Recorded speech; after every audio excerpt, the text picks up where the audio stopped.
them to have a livelihood. So siya rin magbebenta rin ng keyboard computer. Okay, she's only 3 years old. But she has to survive by selling this keyboard. Disposable materials to do have a City Shop, pero pagtulong niya sa amin, walain kayo na yun. Ang tawag sabi ay ang lahat ay nagkasalanan.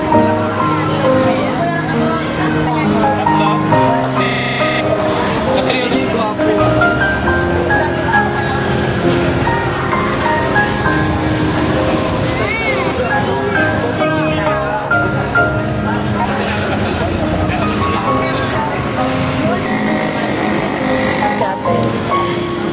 Sa pagtulong niyo sa aming mga mahihirap. Ay kayo ng Diyos. Salamat.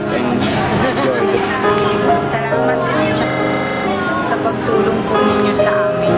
Pagpalain po kayo ng Diyos.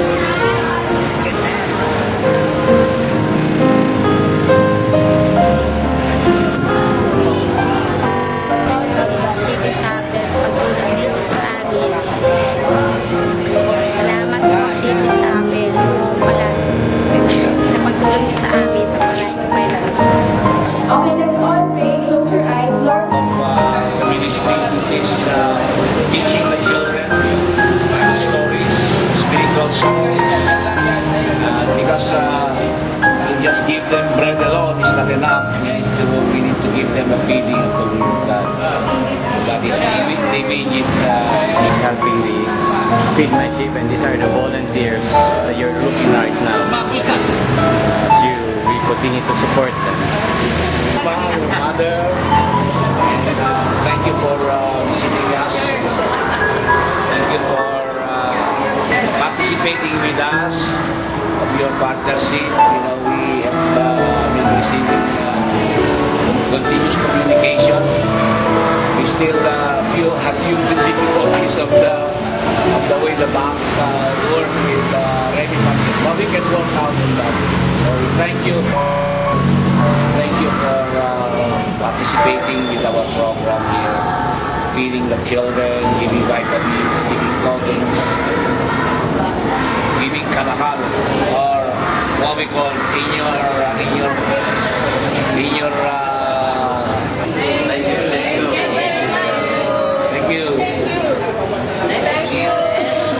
May the Lord bless you. This is the workers that we are now supporting in the city. okay, let's all pray. Close your eyes. Lord, ng Panginoon.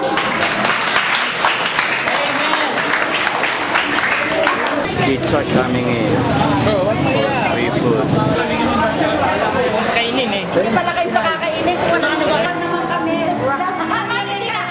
It's here. Feed My Sheep. This is the heart. This is the heart of the feeding program. Yeah, Sunday school.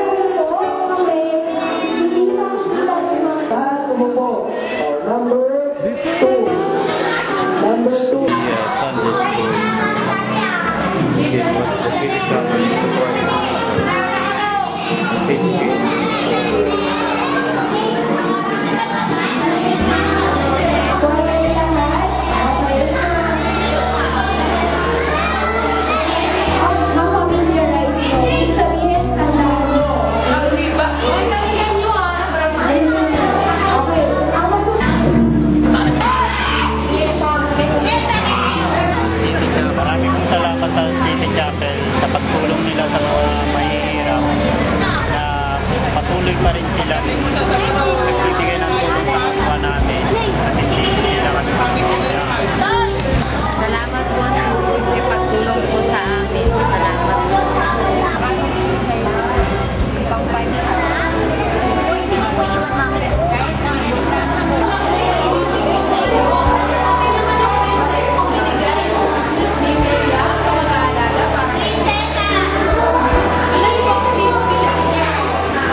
sa dulo.